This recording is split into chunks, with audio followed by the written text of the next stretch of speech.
Welcome back to the finale of What If Ahsoka and Rex Escaped with Maul. Thank you to those of you who watched any of the other parts. To recap what happened in those if you haven't seen them, the trio joined to escape to take the fight to Palpatine, and after Ahsoka and Rex had gathered more recruits for the new rebellion, we find Maul facing off against his old foe Obi-Wan. The Zabrak and the Jedi Master turn to face the Wall of Noise, and they are met with the determined face of Ahsoka and a group of Jedi initiates as they pleaded with them to stop this needless conflict and focus on the bigger threat of Palpatine.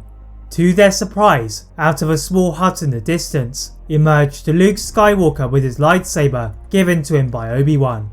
The Jedi had been secretly training under Obi-Wan for several years, recognizing the need to defeat Palpatine as soon as possible, and he looked at Maul with coldness. Maul deactivated his blade, knowing that he was outnumbered, and assured the Jedi that he had used his influence to ensure that when Sidious had fallen, the takeover would be smooth.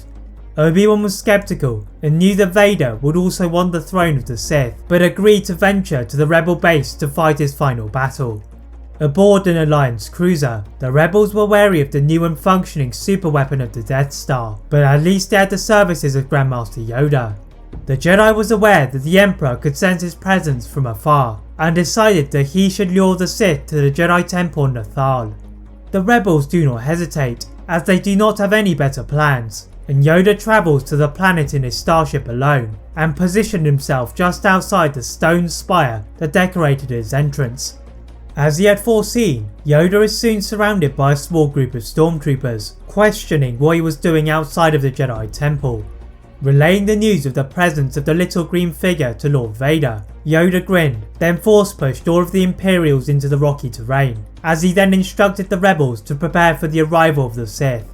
Obi-Wan and Ahsoka led the rebel officers and the other Jedi to the ground, joining the Spectres to overrun the Imperial cadets and troops defending the area. To their surprise, a group of Inquisitors stood by the Imperial Communication Center, and they found their path to Yoda had become delayed.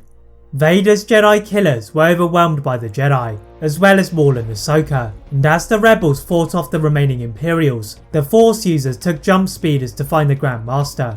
Approaching the temple, they took a step back as they were blinded by the battle in front of them. Contrary to their plans, it was not Vader in front of them, but Palpatine. Maul immediately ran to attack his old master, whilst Ahsoka looked for a more sensible path through for the Jedi. Obi-Wan pointed to the Emperor's shuttle in a docking bay nearby, and after dispatching of the royal guards in front of it, they planned to use the ship to drop down onto the battle. But as they entered the ship, they discovered a thoroughly broken Vader. The Sith apprentice had been on the receiving end of his master's punishments, right after his failings on Kashyyyk, and Palpatine aimed to demonstrate how a true Sith dealt with the Jedi. Turning to Luke, a strange connection passed through them, discovering that they were father and son, and it helped Vader get to his feet. The Sith valiantly marched out with his blade in his only functioning hand, ignoring the annoying presence of Obi-Wan to face the lightning attack of Palpatine. Using the discarded corpse of Maul to shield himself, some of the electric current leaked to his control panel, but he fought through the pain to cut through his unsuspecting master. The entire battlefield fell to a standstill, except for the fighting in the capital city and the wheezing breaths of Vader.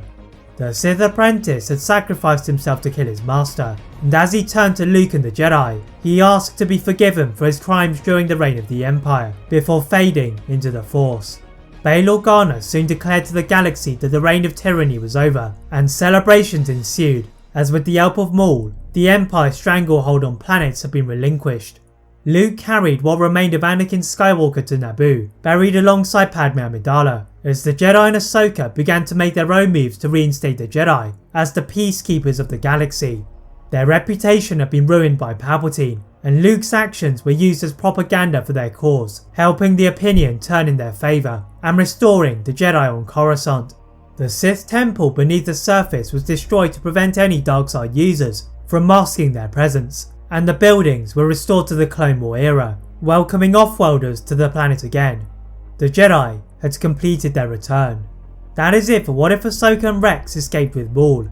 If you enjoyed this What If, please like this video, turn on that notification bell, click that subscribe button on this channel, as well as on my other channel What If Films.